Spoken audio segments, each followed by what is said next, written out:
Alors le sujet que je vais traiter et qui touche à l'idéologie wahhabite et ses ramifications tant nationales, régionales et internationales est un sujet qui est très d'actualité et qui intéresse énormément de monde. Hein. Et les gens que ça intéresse, c'est pas forcément que des musulmans ou que des occidentaux, mais ça intéresse vraiment tout le monde. Parce que le wahhabisme, il n'a pas arrêté de faire parler de lui, surtout qu'il a été très actif, très dynamique ces 30 dernières années. Avant de développer, il convient d'abord d'identifier ce que c'est que le wahhabisme. Parce qu'on entend beaucoup de choses, malheureusement parce que c'est une question d'actualité, au soubassement géopolitique, et du coup, tout le monde en parle, tout le monde s'y met son grain de sel, tout le monde rajoute de l'amalgame à l'amalgame, et on finit par tout simplement perdre le nord. Et donc, je voudrais mettre un point d'honneur à identifier ce que c'est que le wahhabisme. Le wahhabisme, c'est une école de pensée politico-religieuse qui est née au sein de Najd, donc c'est une région d'Arabie Saoudite, et à ne pas confondre cette partie de l'Arabie Saoudite avec l'Arabie Saoudite actuelle.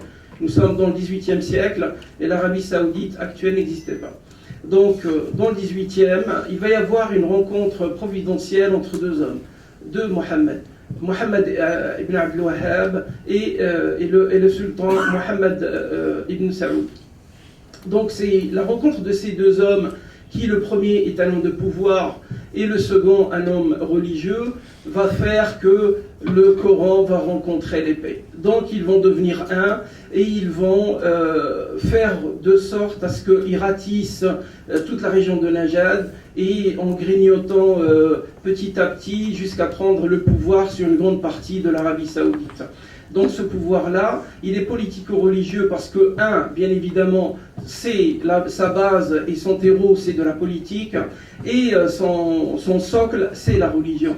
Mohammed bin Abdul Wahhab, il va développer son idéologie, une idéologie religieuse qui va donner de la légitimité au pouvoir central. Parce que nous sommes quand même dans un monde musulman, et que pour s'accaparer le pouvoir, il faut une légitimité religieuse. Et c'est notre cher Mohammed Abdul Wahhab qui va apporter cette caution morale au pouvoir de Al-Saoud qui n'a rien à voir avec ce que nous connaissons aujourd'hui. Donc ça, c'est la partie politique. La partie religieuse, le wahhabisme est une école de pensée qu'on peut taxer facilement de salafistes, non pas parce qu'on l'invente, mais c'est eux-mêmes qui se taxent de salafistes. Donc c'est une école de pensée qui se base sur le Coran et sur la Sunna. La Sunna, c'est la tradition prophétique qui comprend les dires, mais également les faits du prophète Mohammed. Et donc, il se base sur le Coran et la Sunna de façon un petit peu littéraliste. Alors, cette façon un petit peu littéraliste, qui néglige un petit peu l'esprit, fait qu'il y a une espèce de grincement dedans au sein du monde musulman lui-même, au sein des écoles de pensée musulmanes elles-mêmes. D'ailleurs, ça n'est pas rien que dans le XVIIIe siècle, lorsque le mouvement wahhabite commençait à faire parler de lui, un certain nombre de cercles d'oulémas, donc de savants et d'autorités religieuses dans le monde musulman sunnite, bien évidemment on est dans le cercle du monde sunnite, ils ont un petit peu dénoncé ce wahhabisme qui est un petit peu rigoureux. Rigoureux, il le dit lui-même parce qu'il dit le wahhabisme, il a une mission, c'est de revivifier la pratique religieuse musulmane vraiment à l'image d'un islam salafiste des ancêtres pieux. C'est une ambition démesurée, un petit peu orientée, très très difficile à atteindre, d'autant plus qu'on réellement on ne sait pas ce que c'est que la pratique religieuse du temps du salaf. Et ça gêne d'autant que lorsque vous dites que vous prenez un islam salafiste très proche de la vie religieuse du prophète et des compagnons, quelque part, par inadvertance, par manque de subtilité, vous pointez du doigt le reste du monde musulman et vous les taxez de finalement, si vous n'appartenez pas à ce cercle, c'est que quelque part vous n'y êtes pas. Donc ça a créé quelques petites tensions.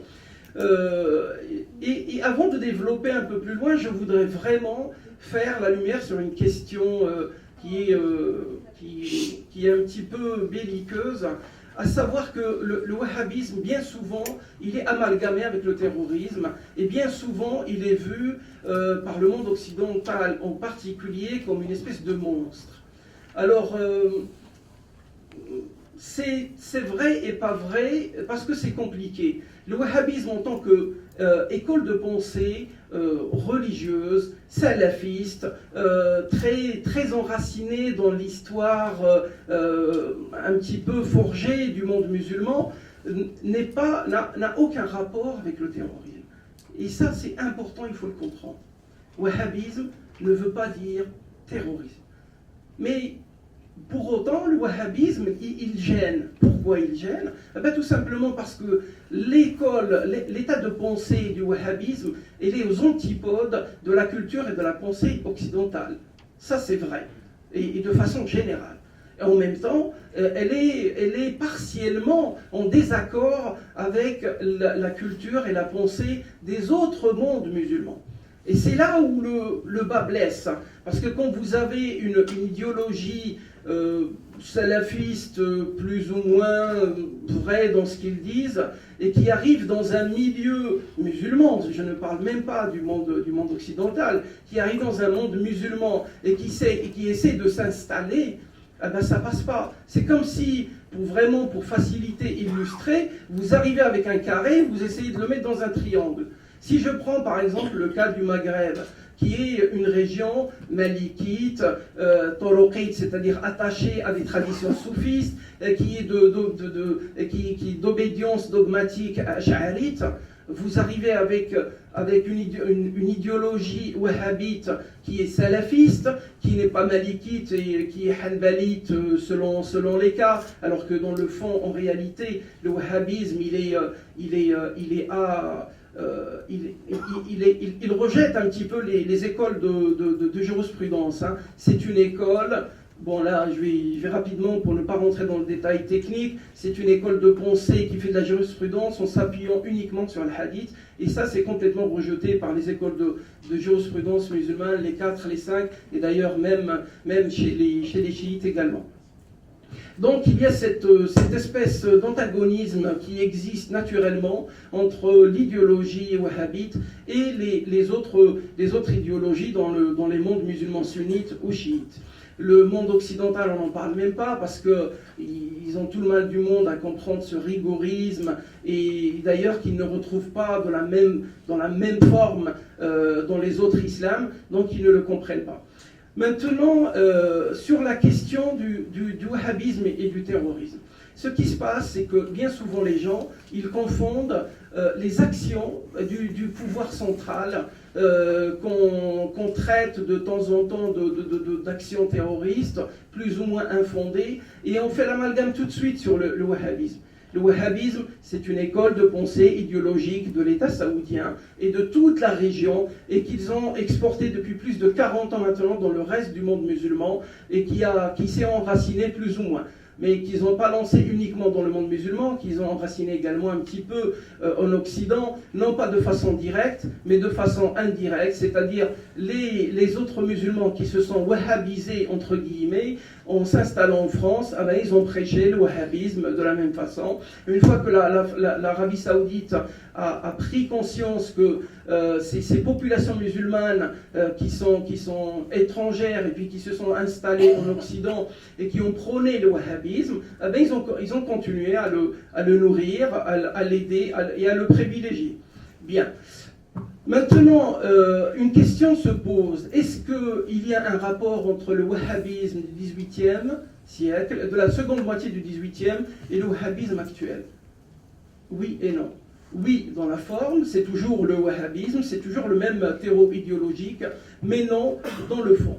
Pourquoi? Parce que le wahhabisme du roi Mohammed al-Saoud et de Mohammed Abdul Wahhab lui-même n'avait pas cette ambition internationale géopolitique que nous connaissons aujourd'hui.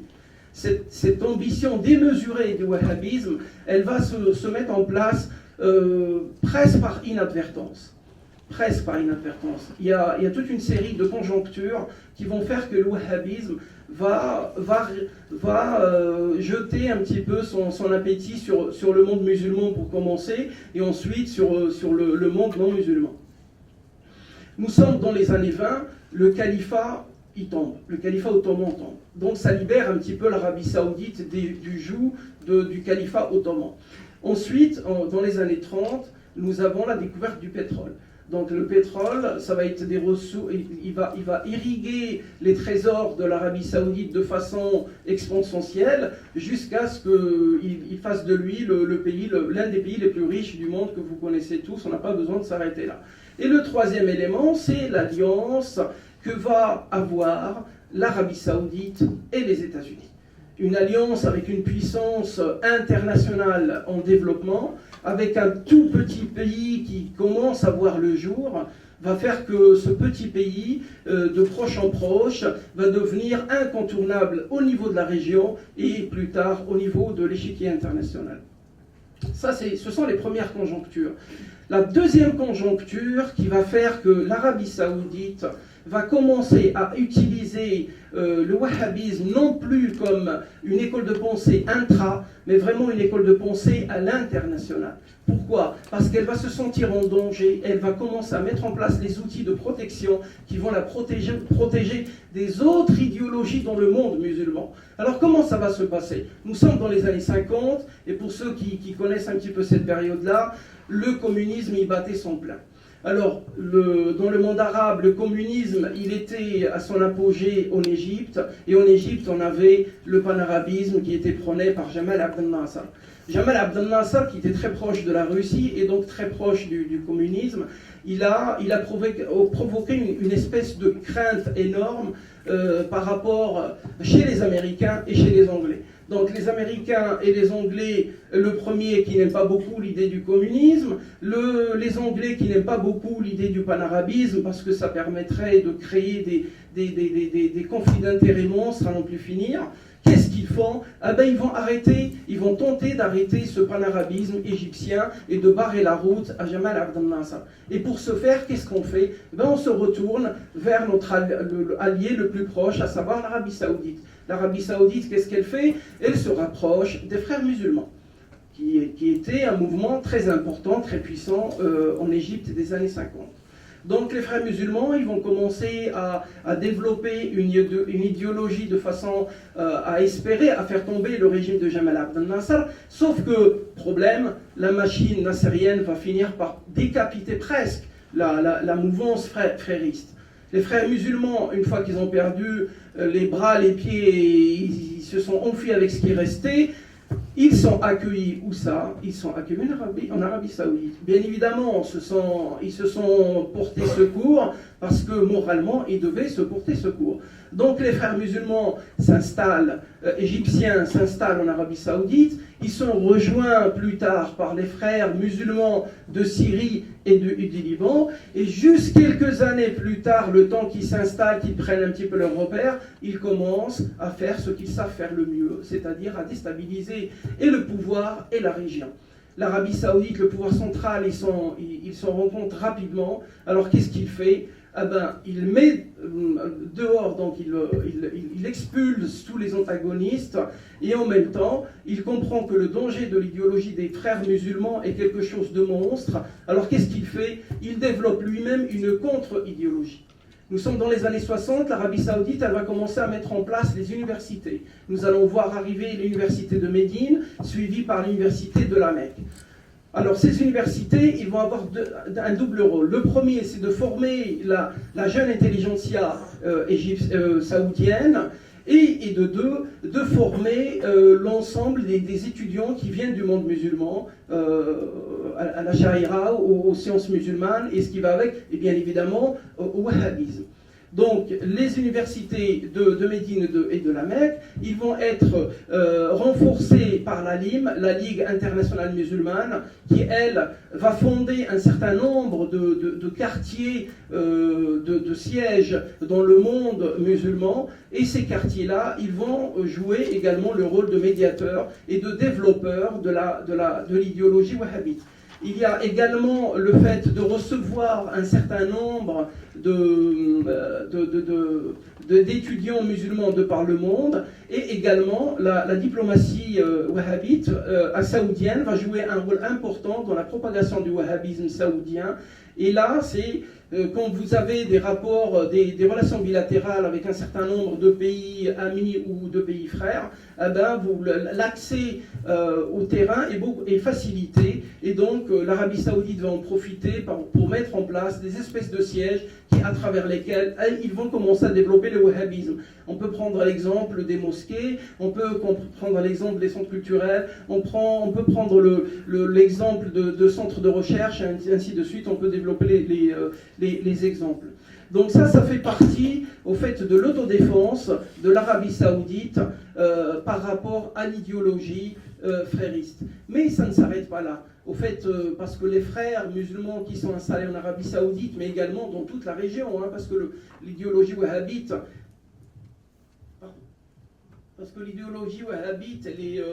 elle va se développer également au Qatar et dans plusieurs pays de la région. Elle va également développer une espèce de virus interne où les wahhabites qui sont installés en Arabie Saoudite, ils vont jouer un jeu un peu dangereux, c'est-à-dire de face, vous allez avoir des wahhabites, mais derrière, vous allez avoir des wahhabites qui vont développer la même idéologie qutbiste, celle des frères musulmans. Et du coup, vous allez avoir des wahhabites qutbistes qui vont développer toute l'idéologie du terrorisme, du takfirisme, du rejet de l'autre, et tout ça au nom d'un wahhabisme saoudien local. Ce même mouvement wahhabite qutbiste, il va être poursuivi par un autre dans les années 90, lors de l'invasion du Koweït par l'Irak, où plusieurs intellectuels wahhabites de toute la région du Golfe, ils vont manifester leur désaccord avec le wahhabisme religieux et surtout la monarchie saoudienne. Donc ce deuxième wahhabisme, également, il va en rajouter à la problématique en tentant à chaque fois de déstabiliser complètement la monarchie, de déstabiliser la région et de faire tomber cette idéologie qui n'a pas fini de faire parler d'elle et qui grignote du terrain malheureusement de jour en jour.